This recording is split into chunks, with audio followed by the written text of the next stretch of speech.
আর কাউকে নিয়ে ভাবতে চায় না। সে চায় না তার সন্তানও তার বোনের মতো বিষাক্ত অতীত নিয়ে বড় হোক। আজ 7 দিন অপেক্ষা করার পরে যখন মা ফিরেনি, বাধ্য হয়ে বাবা নিজেই চলে আসে নানা বাড়িতে।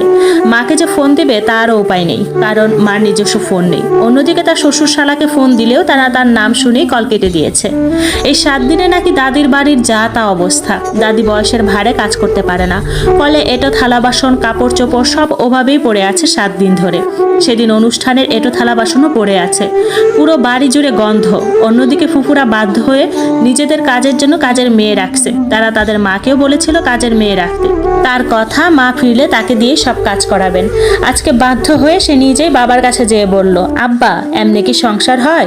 তুই জেদ করছিলি বলে তোকে ওই ছোট লোক ঘরে তোরে বিয়া দিছিলাম, না হলে কত ভালো বংশের ভদ্র মাইয়া ছিল আমার হাতে।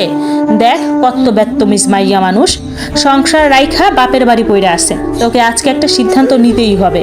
তুই আজকাই যাবি নীলুফার গো বাড়ি, কবি যে হ্যাঁ আজকাই এ বাড়ি ফিরবো, না হয় তুই ওরে তালাক দিবি।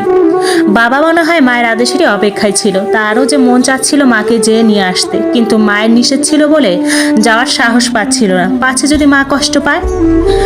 মা আমাদের নিয়ে নতুন ঘরে উঠেছে 2 দিন হলো। মূল বাসার বারান্দার সাথেই টিন দিয়ে 2টো রুম করেছে, সাথে ছোট্ট একটা চুলা ঘর। আপাতত কয়েকটা হাঁড়ি পাতিল কিনেছে, আর 1800 টাকা দিয়ে 2টো চৌকি আর 800 টাকা দিয়ে একটা পড়ার টেবিল।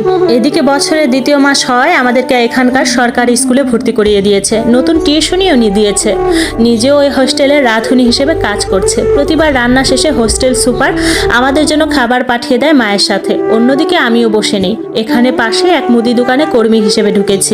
প্রতিদিন দুপুর 2টা থেকে সন্ধ্যা 6টা পর্যন্ত, বেতন 2000। এই টাকাতেই আমার সব টিউশন ফি, বই খাতার খরচ মিটে যাবে। অন্যদিকে মা তার কানের ছোট্ট রিং দুটো 7000-এ বিক্রি করেছে।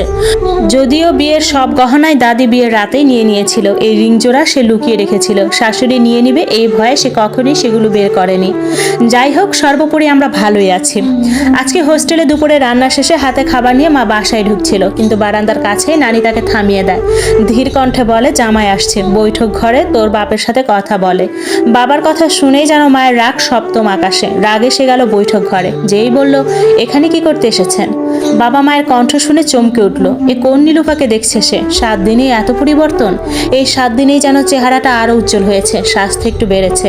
মা আরো চেঁচিয়ে বলল, কেন আসছেন? বের হন আমার বাসা থেকে।